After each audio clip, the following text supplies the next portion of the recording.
Hi everyone, welcome back to my channel where the gnomes live. This is Sharon Oyella, and today I'm going to show you how I made these tiny mushrooms. Now I know some of you have probably already seen this video and wondering why are you uploading it again. Well, I have since learned some important information about polymer clay that I didn't know when I made this video. So I have to include that information, and then we'll go on and make the tiny mushrooms like I did in the original video. So let's go check out the introduction, and then we'll start making some of those tiny mushrooms. Alright my friends, so what I have learned is you cannot put clear nail polish over top of sculpey clay because it will soften it and turn it sticky. Now I think I got away with it because I painted my clay first. I could be wrong, but they seem to be fine. There's no stickiness. Everything dried great. Even my older projects, I did a little frog here. I painted him first before I put that nail polish on top, and he's totally fine. He's about 2 weeks old now, and nothing has softened or gotten sticky. So there are special glazes that you can buy for working with polymer clay.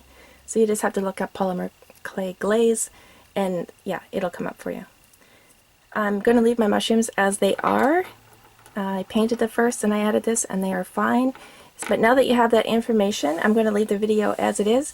I'm still going to use my nail polish in the video, but just be aware that you should be using a special glaze for your polymer clays. I used a Sculpey 3 oven baked clay for the mushrooms. For the stem I used a 20 gauge florist wire. It comes in packages like this, and I got mine at Walmart. I've also seen them in the dollar store. I used pliers to cut the wire. I used a little tool like this to sculpt the end of my mushroom underneath the cap. You can also use a butter knife, or the end of a spoon would work. A paintbrush, of course. I used also a razor blade to cut my clay with, but you can also use a butter knife. For colors I used an antique white, a tan, and a burnt umber. These are all craft acrylic paints that I found in the dollar store. I also used a clear nail polish. It has a shine to it, which makes the mushrooms come to life. You don't have to use the same thing I'm using. You can use any type of sealer to paint over top. Alright my friends, we're about to get started. Before we do, I did not cut any gills in to these mushrooms because they're sitting so low to the ground that you can't see underneath them anyway. If you wanted to add gills, you could easily do that with an X-Acto knife and just cut little gills in before you bake them. So I usually make a small batch like this, and I make a variety of different sizes, as you can see. So all I do to get the cap is just make a small ball. Take a little chunk, and you can get the shape of the cap a couple different ways. This is very soft clay, so I just found if I put it on the end of my thumb and just use my other thumb in my finger and just push down, kind of pulling the sides down towards my thumb, then that works just fine. If that doesn't work, if you have a harder clay, then just pinch the edges around. We're just making a small disc with a little bit of a peak. And what I've done with some of them is put in a little imperfection, just like you see on real mushrooms. Looks like a little Pac-Man mouth there. Most of them I just leave straight, clean edges. Then I take a pencil and I'm just going to poke a hole right in the center. And that's it. Now I haven't made the cap and stem together yet. I've done a couple different batches. I've always bake the caps, and then I make the stems, and then I bake them again. So let's do it that way. So I'll pop these in, and then we'll come back and do the stems. Making the stems now. You can do this a couple of different ways. You can make the wire longer than the actual stem itself. That way you can use the wire to hang on to while you paint, or you can even stick it into styrofoam when you're done a bunch of your mushrooms, and then just paint them that way. I find it just as quick and easy just to paint them as is without making that wire longer. So I'll leave it up to you how you want to do it. So I'll just take a little piece of the clay and I'm going to flatten it out with my fingers. You can roll it, but this is just quick and easy to do it this way. So I'll just make a little flat pancake, and now I'm just going to take a section out of the middle. And the wider you make the strip, the thicker your stem is going to be. So I'm just going to taper that off a little bit more. Then I put my wire right in the center, and I just tap it inside the clay just a little bit, and then I roll the sides over onto the wire. And then gently roll. You want to roll gently, otherwise the wire just separates from the clay. And we're just rolling just to smooth out the stem. And what I did on some of my other ones that I baked, after they came out of the oven, I actually bent them just slightly. If you bend them too much, they will break. You can do that before you stick them in, of course. If you want to bend them a lot, you want to do that while the clay is unbaked, because after it's baked, if you bend them a little bit more than this, then they'll start cracking. So it's up to you. I just leave them pretty much straight looking. Maybe some of them have a slight curve, but that's about it. We're going to start putting the stems and the caps together, but before we do that, I just want to point out one little thing that I found out.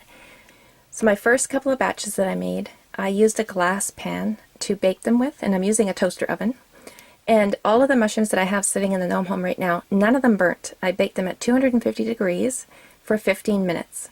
And that was even tiny ones, and none of them even turned brown, and they baked fine. And for this video here, I decided to use my little cookie sheet. Same temperature and same length of time, and you can see that they burnt.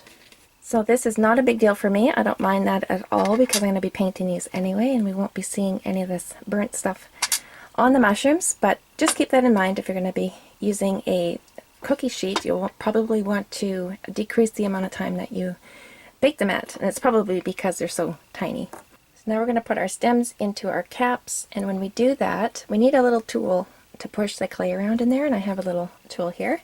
A butter knife or the end of a spoon works just as well. And just push that clay into that hole. If you need to, you can add a little bit of extra clay around there. Just make a little string of it, and you can lay it in there and then push that in. I find just pushing a little bit of that clay in from the wire itself works just fine. But if you're worried about it, you can do it this way. And then I'll bake them again for about 12 minutes.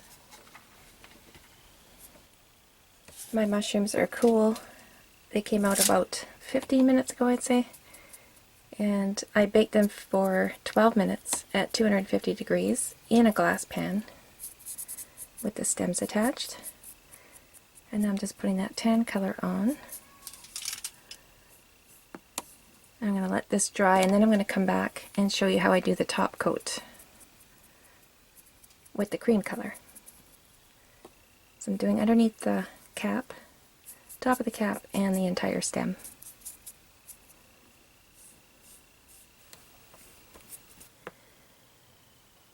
So the tan color is all dry now, and I'm ready to put on the lighter color, and I'm using antique white. It's like a cream. And I have water and my little bit of paint there, and this is going to get a little bit messy, so I put down something to protect my tabletop. So we're just going to dip the tip of the brush into the paint, just a little tiny bit, and then dip into the water, water down paint. Let's see how it sprays. Gets very messy.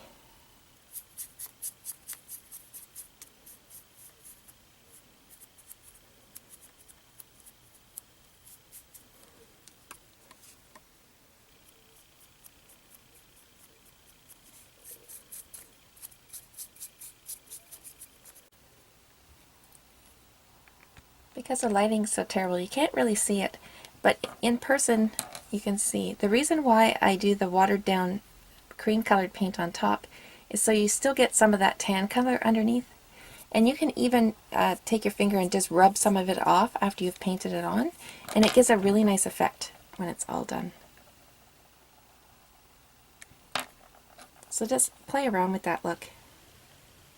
So once that watered down paint is dry, now we can do the very edges, and I use burnt umber, and I'm going to use very, very little of that burnt umber. I'm going to dip my brush in there. This is a stiffer brush. Get the excess off, and just pull up, and do it quickly.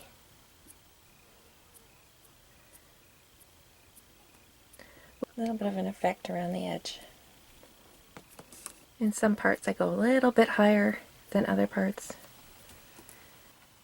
The final step that we do to make them come to life is add the clear coat, and that just changes everything about their looks. You can add this clear coat after you've already attached these to your grounds or your log or whatever you're attaching them to, or you can do it now. It doesn't matter. I normally do it after I've got them put in place on the gnome home, but I can do it here. This dries fairly quickly. It's just a clear nail polish. Just give it a second.